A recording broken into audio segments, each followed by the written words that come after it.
Role. आज जवळपास 30 वर्ष पूर्ण झाली. 30 ऑक्टोबर 1993 साली गणेशोत्सवाची मिरवणूक सुरू होती आणि मध्यरात्रीच्या सुमारास अंतिम टप्प्यात मिरवणुका असताना सोलापुरात असेल, पुण्यात असेल, अन्य काही ठिकाणी, लातूर, मराठवाड्यात तर मोठ्या प्रमाणावर भूकंपाचे धक्के जाणवले. लोकांना काही समजेना, मिरवणूक सुरू असताना असं जमिनीतनं धूर येतोय, आवाज येतोय, असं का घडतंय. पण काही क्षणानंतर याचा खुलासा झाला आणि हा भूकंपच होता. हा भूकंप यापूर्वी या पिढीनं न पाहिला इतका भयानक भूकंप होता. अनेक लोक यामध्ये गाडले गेले. मराठवाड्यातील किल्लारीसह अनेक गावं या भूकंपग्रस्त भागामध्ये समाविष्ट आहेत.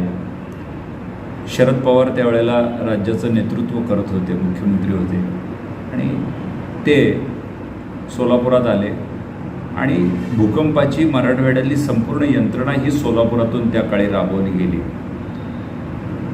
सुदैव म्हणा किंवा दुर्दैव, त्यावेळेला या सर्व बातम्यांचं कव्हरेज त्यावेळी करणाऱ्यांमध्ये मी एक होतो. शरद पवार जवळपास महिनाभर डाक बंगल्यामध्ये होते. दररोज सकाळी भूकंपग्रस्त भागात जायचे, तिथल्या अडचणी समजावून घ्यायचे. दुपारी इथं आल्यानंतर बैठका व्हायच्या. मदत कार्यसुद्धा इथूनच ते रवाना करायचे. त्यावेळेला युनुस शेख वगैरे आमदार होते. या सगळ्यांनी त्यांना, सपाटे मला वाटतं महापौर होते आणि या सगळ्यांनी त्यावेळेला मदत केली. आणि सोलापुरातून एक मोठ्या, शरद पवार इथं थांबल्यामुळे एक मोठा मदतीचा ओघ जात होता. सोलापूरचं विमानतळ त्यावेळेला विमानांनी गर्दीनं भरलं होतं. अगदी देश विदेशातनं सुद्धा इथे विमानं येऊन, मदत पथकासह येऊन थांबली होती. तर हा सगळा प्रसंग आठवतो. फार लोकांचं नुकसान झालं. त्यानंतर आता 30 वर्ष एक पिढी, म्हणजे त्या काळी आई वडील अचानक गेले किंवा अन्य संपूर्ण कुटुंबीय उद्ध्वस्त झाले आणि मुलंच उरली. तर ती पिढीसुद्धा आता 30 वर्षाची झाली. आज शरद पवार मराठवाड्याच्या दौऱ्यावर आहेत आणि त्यांचं या ठिकाणी कृतज्ञता व्यक्त करण्यासाठी एक कार्यक्रम आयोजित केलेला आहे. आता राज्याचं नेतृत्व करत असताना त्यांनी हे काम केलेलंच आहे, नक्की आहे, त्याला काही विरोध असायचं काही कारण नाही आणि करावंच लागतं असं काम.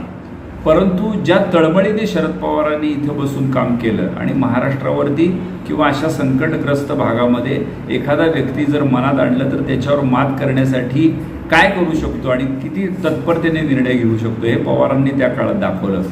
मला पवारांचं आणखीन एक उदाहरण त्यानंतर मला वाटतं बॉम्बस्फोटाच्या वेळेला पाहायला मिळालं. मुंबई मध्ये शक्तिशाली बॉम्बस्फोटांची मालिका झाली आणि पवारांनी त्यावेळेला सूत्र हाती घेऊन मुंबई पुन्हा दुसऱ्या तिसऱ्या दिवशी कशी सुरू होईल, ती या संकटातून बाहेर कशी येईल, चक्र कसं सुरू राहील या दृष्टीनं प्रयत्न केले. एक कणखर व्यक्तिमत्व या 2-4 घटनांमध्ये शरद पवारांमध्ये पाहायला मिळालं हे नक्की आहे. त्या काळची जी संकटग्रस्त झालेली किंवा नुकसान झालेलं आहे, जीवितहानी ज्यांची झाली ती आयुष्यात कधीच भरून येणारी नाही. परंतु ज्यांच्याकडचं आर्थिक नुकसान झालं ते भरून काढण्यासाठी काही प्रमाणात सरकारने प्रयत्न केले. सामाजिक संघटना आल्या, आंतरराष्ट्रीय संघटना आल्या, स्वयंसेवी संस्था आल्या. अगदी वैयक्तिक पातळीवरती लोकांनी आर्थिक मदत देऊन किल्लारीसह अनेक गावातील लोकांना सावरण्याचा प्रयत्न केला. सामाजिक एकता, एकोपा या निमित्तानं दिसला. बघा, एखादं संकट येतं तेव्हा ते अनेक संकट घेऊन येतो, त्याचा प्रत्यय आला होता. त्यावेळेला भूकंप तर झालाच, त्याच्यानंतर काही अनेक अपघात झाले. मला वाटतं उमरग्याचे आमदार काझी म्हणून होते त्यावेळेला, ते या सगळ्या भागामध्ये शरद पवारांच्या मदतीला होते. पण अचानक त्यांचंही हृदयविकारानं निधन झालं. म्हणजे संकट येतात, मग मदत कार्यात तोकडी पडतं, माणसं कमी पडतात किंवा ज्यांना माहितीगार आहे त्या भागातला ती माणसं कमी होतात.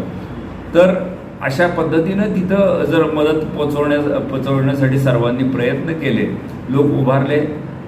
मनुष्य स्वभाव आहे आणि आपल्याला विस्मृती आहे. आपण अनेक संकटांवरती मात करतो, विसरून जातो.